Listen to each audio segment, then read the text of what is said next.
Welcome back to my channel. Today, we explore the value of specific coins, the most valuable silver quarter dollars coins value in market. First up, think your 1983p Washington quarter is just another coin. Think again. Some of these quarters are worth far more than their face value. Minted in 1983 at the Philadelphia Mint. The P mint mark indicates its origin.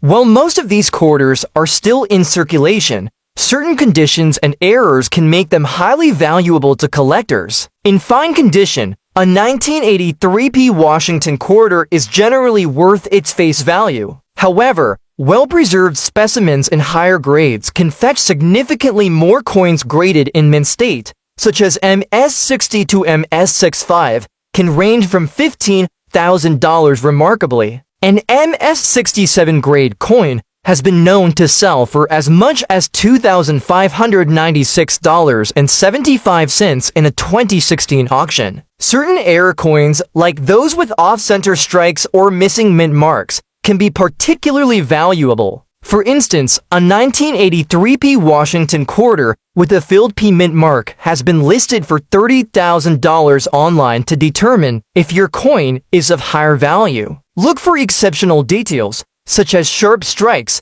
minimal wear, and any unique characteristics that set it apart. While most 1983p Washington quarters are not highly valuable, certain high-grade or uniquely finished coins can be worth significantly more. Always examine your coins carefully and consult with a professional numismatist to assess their true value. The values mentioned are based on current market trends and may vary over time.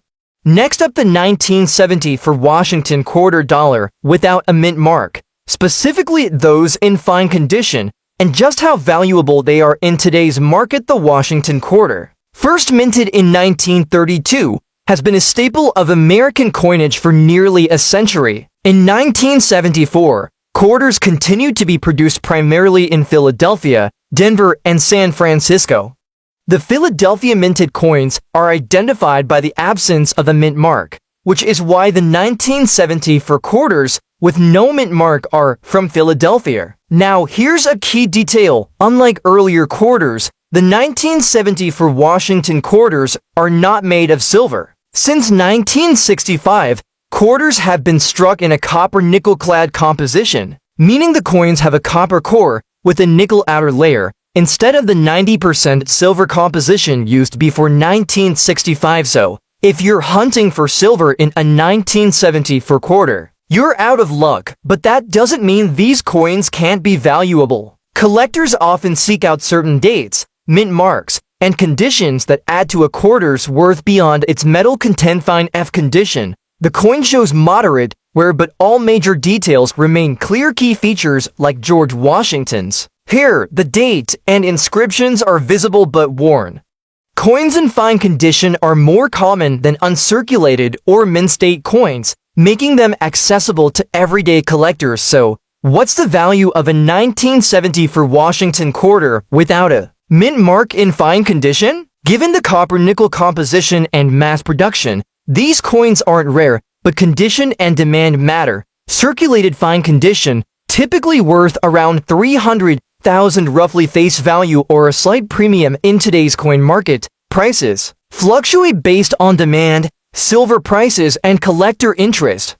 For the 1970 for no mint mark quarter in fine condition, expect modest returns, usually just a bit above face value. Next up, the 1968 Washington silver quarter without a mint mark, especially those in damaged condition, and what they're worth in today's market. So, if you've got a 1968 quarter in your collection, or you just found one at the bottom of your change jar, stick around because you might be sitting on some unexpected value. First, a little background. The Washington quarter has been a staple of U.S. coinage since 1932. For most of the 20th century, these quarters were made of 90% silver up until 1964. But from 1965 to 1970, the composition changed to a clad copper-nickel, except for a special group of quarters minted for collectors. Here's where the 1968 silver quarter comes in. While 1965 to 1970 quarters were mostly clad, there were still some silver Washington quarters struck for special purposes, mainly for collectors and proofs. The key identifier is the mint mark. For 1968 quarters, silver coins were only produced at the San Francisco Mint, marked with an S. Now here's the catch: 1968 quarters without any mint mark are extremely rare as silver coins. The absence of a mint mark generally means the coin was struck at the Philadelphia Mint, which during that time only produced clad quarters, not silver. So if you have a 1968 quarter without a mint mark, it's most likely a regular clad quarter, not silver. However, due to errors, mistakes, or post-mint damage, some collectors talk about rare no-mint mark silver quarters or suspect coins that might have been altered or misidentified. Now let's talk condition. Coin collectors usually look for coins in mint or near mint condition. But damaged coins, meaning those that have scratches, dings, corrosion, or other physical harm, can still hold value. Why? Because sometimes the coin's rarity or metal content outweighs its condition. For a 1968 quarter without a mint mark, in damaged condition, the coin's intrinsic silver value is typically very low because it's mostly clad, not silver. But if you have a rare error coin, like a silver quarter mistakenly missing its S mint mark, even if it's damaged, it could fetch a premium. Regular 1968 quarters without mint marks. These are clad coins with no silver. In damaged condition, they're worth only about $25,000, basically their face value, or a bit more to collectors who want a specific date in their set. But damaged coins sell for less than pristine silver quarters. The damage detracts from collector value, so you might expect to get around $30,000 in a sale, depending on beer interest. Next up, the 1966 Washington quarter, specifically those without a mint mark. We'll talk about why these coins are special, what very fine condition really means, and most importantly, what they're worth in today's market. The Washington quarter has been a staple of American coinage since 1932, introduced to commemorate George Washington's 200th birthday. By 1966, these quarters were still made primarily of a copper-nickel clad composition. Silver quarters had stopped being produced in 1964. So any quarter dated 1965 or later, including 1966, does not contain silver. But wait, you might ask, why talk about silver if 1966 quarters aren't silver? Good question. Because when collectors talk about valuable quarters, they often focus on silver quarters or rare mint errors.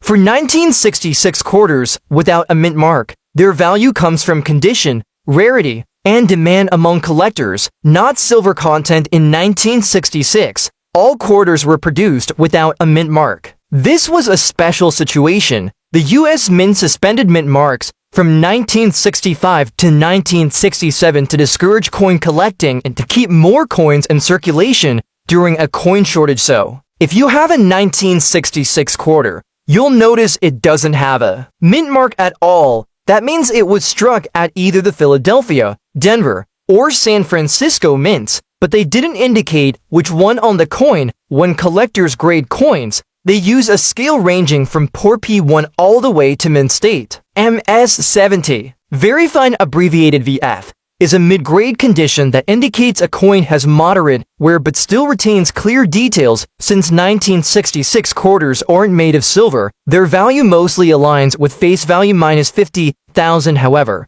coins in higher grades like very fine or better can attract a premium among collectors, especially if they have exceptional eye appeal or come from certain die varieties. As of 2025, a typical 1966 Washington quarter in very fine condition usually sells for about $56,000 to $1. Sometimes, dealers might offer up to $70,000 if the coin is really sharp and clean. Up the 1965 Washington quarter dollars. Specifically those without a mint mark, meaning they were minted in Philadelphia, and exploring their value in today's market, especially coins in good condition. So if you want to find out how much these coins could be worth, stick around. The 1965 Washington quarter is a fascinating coin. Historically, Washington quarters from 1932 up until 1964 were made with 90% silver. But starting in 1965, the U.S. Mint changed the composition due to the rising cost of silver. From 1965 through 1970, quarters were made with a clad composition that's 75% copper and 25% nickel. So, naturally, this means the 1965 quarters are not silver first. Let's clarify the mint mark situation.